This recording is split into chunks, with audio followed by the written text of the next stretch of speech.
ಬೆಳಗ್ಗೆ ಎದ್ದು ಹಲ್ಲು ಎಲ್ಲ ಉಜ್ಬಿಟ್ಟು ಟೀ ಮಾಡೋಣ ಅಂತ ಹೋದೆ.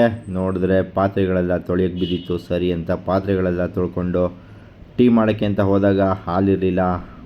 ಹಾಲು ತೊಗೊಂಬರೋಕ್ಕೆ ಅಂತ ಹೋದೆ. ಹಾಲಿನ ಬೂತ್ಗೆ ಹೋಗಿ ಹಾಲು ತರುವಾಗ ಇನ್ನೇನು ಅಯೋಧ್ಯ ರಾಮ ಮಂದಿರ ಉದ್ಘಾಟನೆಗೆ ಕ್ಷಣಗಣನೆ ಪ್ರಾರಂಭವಾಗಿದೆ. ಸರಿ ಅಂತ ಎಲ್ಲಿ ನೋಡಿದ್ರು ಜೈ ಶ್ರೀರಾಮ್ ಅಂತ ಫೋಟೋಸ್ ಕಾಣಿಸ್ತಾ ಇತ್ತು. ಸರಿ ಅಂತ ಮನೆಗೆ ಬಂದು ಹಾಲು ಕಾಯಕ್ಕೆ ಇಟ್ಬಿಟ್ಟು ಒಂದು ಕಡೆ ಟೀ ಮಾಡಿದೆ, ಒಂದು ಕಡೆ ಕಾಫಿನೂ ಮಾಡಿದೆ. ನಾನು ಟೀ ಕುಡ್ಕೊಂಡೆ, ಫ್ಯಾಮಿಲಿಯವರಿಗೆಲ್ಲ ಕಾಫಿ ಕೊಟ್ಟೆ. ಅದಾದಮೇಲೆ ಒಂದು ವಾರದಿಂದ ಬಟ್ಟೆಗಳೆಲ್ಲ ಒಣಗಾಕಿರಲಿಲ್ಲ. ಸರಿ ಅಂತ ಒಂದು ರಾಶಿ ಬಟ್ಟೆಗಳೆಲ್ಲ ಇದ್ವು. ಸರಿ ಅಂತ ಆ ಬಟ್ಟೆಗಳೆಲ್ಲ ಒಣಗಾಕೋಕ್ಕೆ ಅಂತ ನಿಂತೆ. ಆ ಬಟ್ಟೆಗಳೆಲ್ಲ ಒಣಗಾಕೋಷ್ಟರಲ್ಲಿ almost half an hour to 1 hour ಆಯಿತು. ಅದಾದಮೇಲೆ ಮಗುಗೆ ರವೆ ಗಂಜಿ ಮಾಡಬೇಕಾಗಿತ್ತು. ಸರಿ ಅಂತ ರವೆ ಗಂಜಿನ ಮಾಡಿದೆ.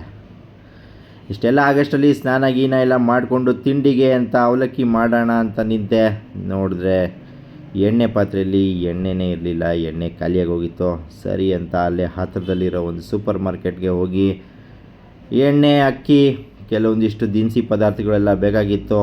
ಅದನ್ನೆಲ್ಲ ತೊಗೊಂಡು ಹಂಗೆ ಹತ್ತಿರದಲ್ಲಿರೋ ಒಂದು ಫ್ರೂಟ್ ಆ್ಯಂಡ್ ವೆಜಿಟೇಬಲ್ ಶಾಪ್ಗೆ ಹೋಗ್ಬಿಟ್ಟು ಒಂದಿಷ್ಟು ಹಣ್ಣು ತರಕಾರಿ ಎಲ್ಲ ತೊಗೊಂಡು ಮನೆಗೆ ಬಂದೆ. ಮನೆಗೆ ಬಂದ್ಬಿಟ್ಟು ಟೊಮೆಟೊ, ಕೊತ್ತಂಬರಿ, ಕರಿಬೇವು, ನಿಂಬೆಹಣ್ಣೆಲ್ಲ ಹಚ್ಕೊಂಡು ಅವಲಕ್ಕಿ ಒಗ್ಗರಣೆನೋ ಮಾಡಿದೆ. ಅವಲಕ್ಕಿ ಒಗ್ಗರಣೆನೋ ಚೆನ್ನಾಗಿತ್ತು.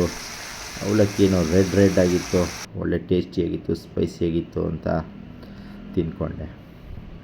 ಅದಾದಮೇಲೆ ಉದ್ದಿನಬೇಳೆ ರುಬ್ಬಕ್ಕೆ ಅಂತ ಇಟ್ಟಿದ್ರು, ಇಡ್ಲಿ ಮಾಡೋಣ ಅಂತ. ಸರಿ ನಾಳೆ ಇಡ್ಲಿಗಾಗುತ್ತೆ ಅಂತ ಉದ್ದಿನಬೇಳೆನೆಲ್ಲ ಮಿಕ್ಸಿಗೆ ಹಾಕ್ಬಿಟ್ಟು ರುಬ್ಬಿದೆ. ಅದೇ ಟೈಮಲ್ಲಿ ಟಿ ವಿಲಿ ಮಿಲನ ಮೂವಿ ಬರ್ತಾಯಿತ್ತು. ಪವರ್ ಸ್ಟಾರ್ ಪುನೀತ್ ರಾಜ್ಕುಮಾರ್ ಅವರ ಅಭಿನಯದ ಮಿಲನ ಚಿತ್ರ ನೋಡಿಕೊಂಡು ಇವತ್ತಿನ ಸಂಡೇನ ಎಂಜಾಯ್ ಮಾಡಿದೆ. ಆಮೇಲೆ ಸಾಯಂಕಾಲ 4 ಗಂಟೆ ಆಗ್ತಿದ್ದಂಗೆ ಕಾಫಿನೂ ಮಾಡಿದೆ. ಅದಾದಮೇಲೆ ಸ್ವಲ್ಪ ಕೆಲಸ ಇತ್ತು ಅಂತ ಚೂರು ಲ್ಯಾಪ್ಟಾಪ್ ತೆಗೆದು ಒಂಚೂರು ಕೆಲಸ ಇತ್ತು, ಕೆಲಸನೆಲ್ಲ ಮಾಡಿದೆ. ಅದಾದಮೇಲೆ ಸಾಯಂಕಾಲ 7:30 8 ಗಂಟೆ ಆಗ್ತಿದ್ದಂಗೆ ಯೆಲ್ಲೋ ಕಲರ್ ಅವಲಕ್ಕಿನ ಮಾಡಿದೆ. ಆಮೇಲೆ ಫ್ಯಾಮಿಲಿ ಮೆಂಬರ್ಸ್ಗೆಲ್ಲ ಚಪಾತಿನೂ ಬೇಯಿಸಿದೆ. ಅದೇ ಟೈಮಲ್ಲಿ ಟಿ ವಿಲಿ ಪುನೀತ್ ರಾಜ್ಕುಮಾರ್ ಅವರ ಅಭಿನಯದ ಅಭಿ ಮೂವಿ ಬರ್ತಾಯಿತ್ತು. ಸರಿ ಅಂತ ಅದನ್ನು ನೋಡಿಕೊಂಡು ಬಂದು ಎಡಿಟಿಂಗ್ಗೆ ಅಂತ ಕೂತ್ಕೊಂಡೆ. ಅಲ್ಲಿಗೆ ಇವತ್ತಿನ ದಿನಚರಿ ಮುಗೀತು.